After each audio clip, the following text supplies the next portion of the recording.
ეს ამბავი შობის წინაღამეს მოხდა. მე ერეკლე მქვია, ვარ 31 წლის. ვარ მარტო ხელა მამა, რომელიც ერთ სართულიან სახლში ცხოვრობს. ჩემ შვილთან ერთად, მას ილია ქვია. მაშინ მე და ილია სახლში ვიყავით მარტო და არაფერს ვაკეთებდით. ილიამ ფანჯრიდან გადაიხედა და დაინახა საახალწლო დეკორაციები. ძალიან გაუხარდა და მხოლოდ სერნოდ ჩავსულიყავით. ქუჩაში სერნობის დროს ქალების ხმა მოგესმა, რომლებიც საახალწლო სიმღერას მღეროდნენ. მათთან მივედით. დავინახეთ 3 მოხუცი ქალი, რომლებიც ლამაზად გალობდნენ საახალწლო სიმღერებს. ტელეფონი ამოვიღე, რომ ვიდეოთი ჩამეწერა და ინსტაგრამზე სტორის სახით ამეტვირთა. ნუ როგორც სხვა ყველა დანარჩენი იქცევა. როცა ვიდეოს ჩაწერა დავიწყე, ჩემ შვილს დავხედე. მას ხელები ყურებზე ჰქონდა აფარებული, თითქოს არ უნდოდა სიმღერის მოსმენა. ვიდეოს ჩაწერა შევწყვიტე და ილიას ჩამოვიჯექი. ვუთხარი რა ხდებოდა, მაგრამ არ მიპასუხა. ამის შემდეგ შემოვიჩნიე, რომ იმ 3 მომღერლებიდან შუა ჩემ შვილს ბოროტა დუღიმოდა. ძალიან უცნაურად ჩავთვალე. თან სუსხიანი დეკემბერი იყო. ამიტომ გადავწყვიტეთ, რომ სახლში დაუბრუნებულიყავით. რაცა წამოვედით, ნელ-ნელა ჩემი შვილი დაწყნარდა. მეგონა, რომ ტელევიზორის ყურება მას ამ ყველაფერს დაავიწყებდა. 9 საათის შემდეგ სახლში მივედით. მე სამზარეულოში ვიყავი, ხოლო ჩემი შვილი ტელევიზორს უყურებდა. ჩემი შვილისკენ გავიხედე და დავინახე, რომ მისი სახე აბსოლუტურად შეშინებული იყო. ფანჯარა დივნის მარცხენა მხარეს იყო. შემდეგ ის სწრაფად გამოიქცა ჩემსკენ და აკანკალებული ხმით მითხრა.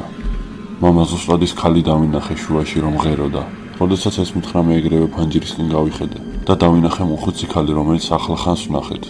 ერთი წამი თვალი დავხუჭე და რომ გავახილე, ის უკვე აღარ იყო იქ. შიშისგან გაგიჟებულმა 911-ში დავრეკე. როდესაც პოლიციელებს სიტუაცია აღუღწერე, მათ ფოტო მაჩვენეს. როდესაც ფოტოს დავხედე, ეს ის ქალი იყო. ზუსტად ის ქალი, რომელიც ახლა ფანჯარაში დავინახე და რომელიც იქ მღეროდა. მათ კითხეს, თუ ეს ქალი იყო, რომელიც მე დავინახე. მე უპასუხე, რომ კი, ეს იყო. შემდეგ მას სიცილი დაიწყო. მე და ჩემი შვილი ორივე დამნეული ვიყავით. დავკითხეთ, თუ რატომ იცინოდნენ. შემდეგ მას სიცილი შეწყვიტა და სერიოზული სახით მითხრა. ბატონო, იცით, ეს ქალი 3 წლის უკან დაიღუპა, ზუსტად ამ დღეს. ჩემმა შვილმა ტირილი დაიწყო. მე მის დამშვიდებას ვცდილობდი, მაგრამ მე თვითონ დასამშვიდებელი ვიყავი. ნუ თუ ესეთი დამთხოვები მართლა არსებობს. დანარჩენმა 2 პოლიციელმა გამოძიება დაიწყეს, მაგრამ ვერაფერს მიაგნეს. არანაირი კვალი იყო იმ ქალის. როდესაც პოლიციელები წავიდნენ, ჩემი შვილი დავაძინე. გამახსენდა, რომ ამ ყველაფერს ტელეფონით ვიღებდი. როდესაც ინსტაგრამი გავხსენი და ჩემ სტორიში შევედი, ის შუა თანაქალი არსად არ ჩანდა. იქ მხოლოდ 2 ქალბატონი მღეროდა, არანაირი მესამე პირი. როდესაც ჩემ სტორიში ვერაფერი ვნახე, ჩემი მეზობლის სტორი ვნახე, რომელიც იქ ჩემ გვერდით იყო მარცხენა მხარეს. როდესაც მისი სტორი შემომოწმე, დავინახე, რომ იმ ადგილას, სადაც მე და ჩემი შვილი უნდა ვდგარიყავით, იმ ადგილას არავინ არ იდგა. ეხლა მე 34 წლის ვარ, ჩემი შვილი კი 8 წლისაა, მაგრამ მაინც თუ უმეტეს ვაფიქრობს, რომ ეს ამბავი სულაც არ ჟღერს მართლად, ჩვენ ორივეს გვახსოვს ეს დღე, როგორც გუშინდელი.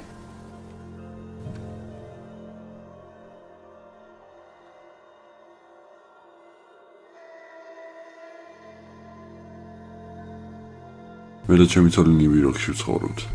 2 ახალგაზრდა გოგო გადმოვიდა ჩვენს მეზობლად. ჩვენ ვერასდროს ვერ ვახერხებდით, რომ ისინი გავგვეცნონ. მათი გადმოსვლიდან 4 დღის შემდეგ დავინახა, რომ იმ გოგოს მანქანიდან 5 გადმო ჰქონდა. გამიხარდა, რადგან საბოლოოდ გავიცნობდი მათ. მას ფრენსისი ქვია და საკმარისად ნორმალური ადამიანი ჩანდა თავიდან. შემოჩნია, რომ მას ეჩქარებოდა, ამიტომ დიდად დრო არ წამირთმევია მისთვის. შემდეგი დღე შობის ღამე იყო. მე და ჩემი ცოლი მემზადებოდით სტუმრების მისაღებად. როდესაც უფროსთან ვიჯექით და ვერთობოდით, კარების ხმა გავიგეთ, რომელმაც ყველა გაგვაჩუმა. ვიღაც ჩვენი კარების გაღებას აგრესიულად ცდილობდა. ავდექი, რომ გამიგო ვინ იყო. როდესაც გავიხედე, კარის წინ არავინ არ იყო, მაგრამ გზის პირას ერთი ქალი იყო. მისთვის დაძახება მინდოდა, მაგრამ გადავიფიქრე, უბრალოდ ვივარაუდე, რომ სახლი აერია. სტუმრებმა ჩვენი სუფრა 9 საათზე დატოვეს. ამის შემდეგ მე და ჩემმა ცოლმა სუფრის ალაგება დავიწყეთ. იმ დროს სამზარეულოში ვიყავი, როდესაც ჩემი კარები მალევე გაიღო და მალევე დაიხურა. უბრალოდ აგრესიულად მიიჯახუნა. თავიდან მეგონა, რომ ჩემი ცოლი იქნებოდა, ან თუნდაც ჩვენი სტუმრებიდან ვიღაცას რაღაც ნივთი დარჩა. როდესაც ჩემ ცოლს დაუძახე და მან სხვა ოთახიდან გამოგონა ხმა, უკვე ვიცოდი, რომ ის არ იყო. როდესაც მისაღებ ოთახში გავედი, დავინახე გოგო, რომელიც სავარძელზე იჯდა. ის კედელს უყურებდა და თავისთვის რაღაცას ჩურჩულებდა. მე ის გოგო ვიცანი. ის ჩვენი ახლოდ განმოსული მეზობელი იყო. მაგრამ ის არა, რომელიც მე გავიცანი. ჩემი ცოლი მისაღებ ოთახში შემოვიდა და ცოტა შეეშინდა, როდესაც ის ქალი დაინახა. მე ის დავაწყნარე და უთხარი, რომ უბრალოდ მას სახლი აერია. სავარძელზე მჯდომმა გოგომ შემოვხედა და რაღაც თავისთვის ლაპარაკი დაიწყო. ჩემ ცოლს უთხარი, რომ მეზობელთან შესულიყო და გამოეხედა. ჩემი ცოლი ფრენცისთან ერთად დაბრუნდა. როდესაც ფრენცის ჩვენ სახლში შემოვიდა, მან შვებით ამოისუნთქა. გოგონას მოკიდა ხელი და გარეთ გაიყვანა. მან ქალი თავის სახლში შეიყვანა. ერთი წუთის შემდეგ გამოვიდა. ბოდიში მოგვიხადა და აგვიხსნა, რომ ეს მისი და იყო და მას დაუნის სინდრომი ჭირდა. მე მას შევეკითხე, თუ აგრესიული ხდება, მაგრამ მისი პასუხი არ მომეწონა. მან მითხრა, რომ უმჯობესია თავი აარიდო, როდესაც ეს ჭირს. ამის შემდეგ ფრენცისმა დაგვტოვა. მე და ჩემმა ცოლმა გაკვირვებული სახით შევხედეთ ერთმანეთს. შემდეგ დღეს მე და ჩემი ცოლი მშობლების სახლში წავედით. ყველაფერმა კარგად ჩაიარა და სახლში მალევე დავბრუნდით. სადღაც 11-ისკენ უკვე სახლში ვიყავით. საძინებელ ოთახში შევედით და საახალწლო ფილმებს უყურებდით. ამის შემდეგ შობა დამთავრდა და დავიძინეთ.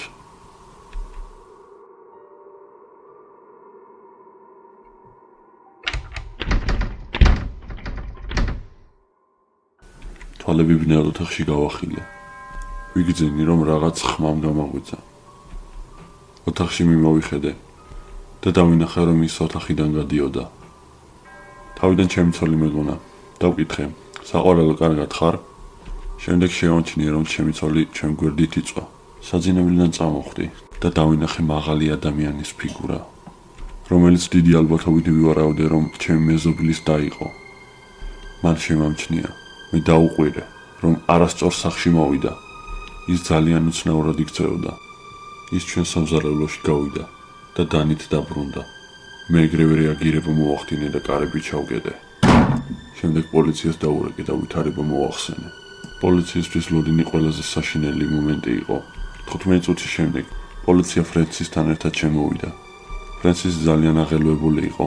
მან პოლიციას აუხსნა, რაც ხდებოდა და მე კიდევ ბოდიში მომიხადა. დამალობა გადამიხადა, რომ არაფერი დაუშავე მის დას. მე ვუთხარი, რომ ეს არ იყო ნორმალური შემთხვევა და გავაფრთხილე, რომ თუ კიდევ ესე განმეორდება, უკვე ზომეს მივიღებ. ამის შემდეგ ჩვენ ყველა კარები ჩავკეტეთ. ფრენცისი და მისი და თავის დედასთან საცხოვრებლად გადავიდნენ. კიდევ კარგი.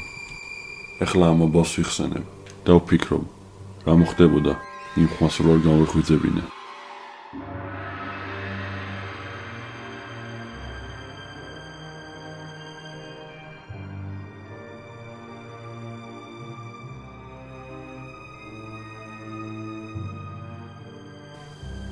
მეზიზღება ახალი წელი. ფიქრი ახალ წელზე გულს მირევს.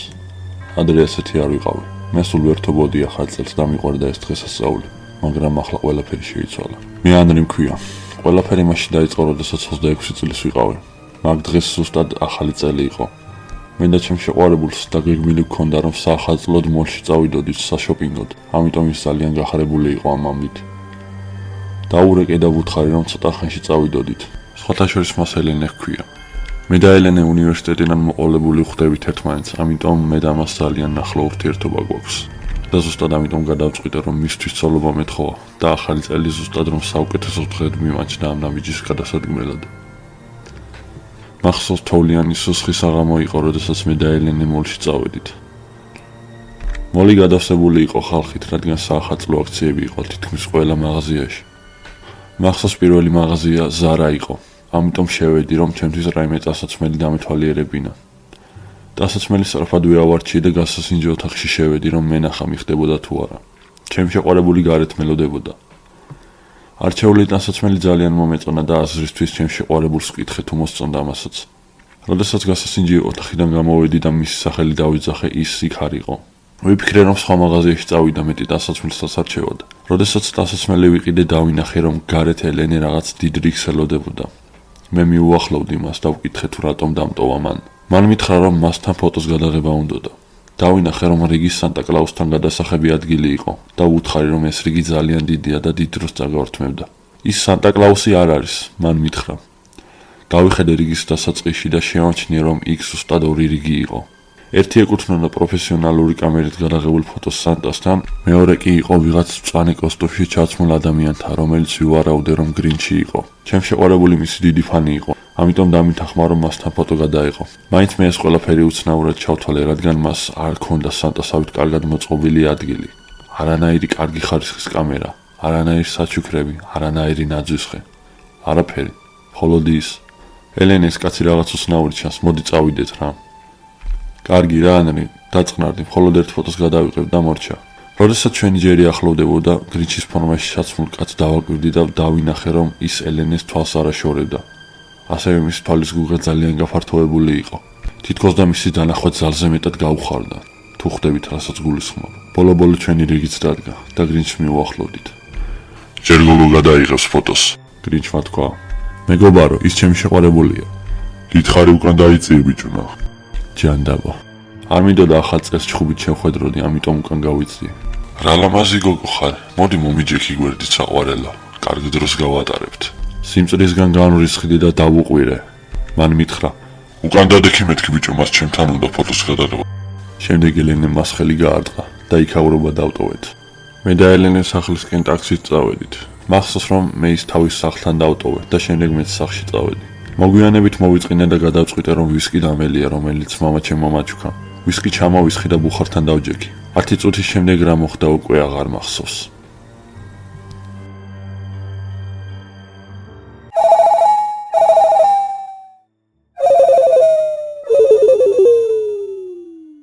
ისეთი ნასვამი ვიყავი, თვალებიდან ძლივს ვიხედებოდი და წესიერად არც მეყურებოდა ტელეფონის ზარის ხმა. შეუძლებელი იყო, რომ ხელი ან სხეულის რომელიმე ნაწილი გამენძრია. თითქოს და პარალიზებული ვიყავი, როგორც ძილის დამპლაშია. ანრი, გაიღვიძე. ეს მე ვარ, სანტა. თვალებში ფოკუსი ისევ არ მქონდა, ამიტომ ძლივს ვიხედებოდი. გონებაც მოდუნებული იყო, ამიტომ მისი გარჩევა ისევ შეუძლებელი იყო. ანრი, აინახე საჩუქარი მოგიტანე. ანრი, მომისმინე? მინდა რომ ეს 5 გახსნა, როცა გაიღვიძებ. კარგი? დიახ, სანტა. გონება დახშობილმა უპასუხე. რამდენიმე საათის შემდეგ ჩემი ძილი ფანჯრიდან შემოსულმა სინათლემ დააფრთხო. როგორც ჩანს, ვისკი ბევრი მომივიდა ვთქვი და ტელეფონი შევამოწმე. ნახე, რომ სადღაც 10 გამოტოვებული ზარი და 111 მესიჯი მქონდა ელენესგან. გავხსენი მესიჯი და დავიწყე წაკითხვა.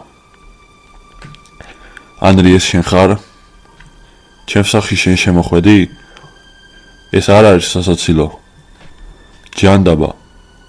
ბოლო წერილმა კი სრულიად შემძრა.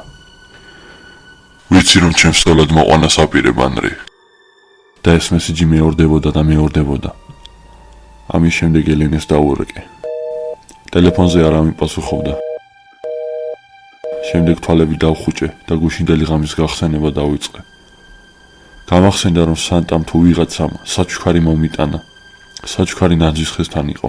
გავხსენდა შიგნით მოჭრილი ხელი იდო, რომელსაც ეწერა. ცოლად მომიყვანე.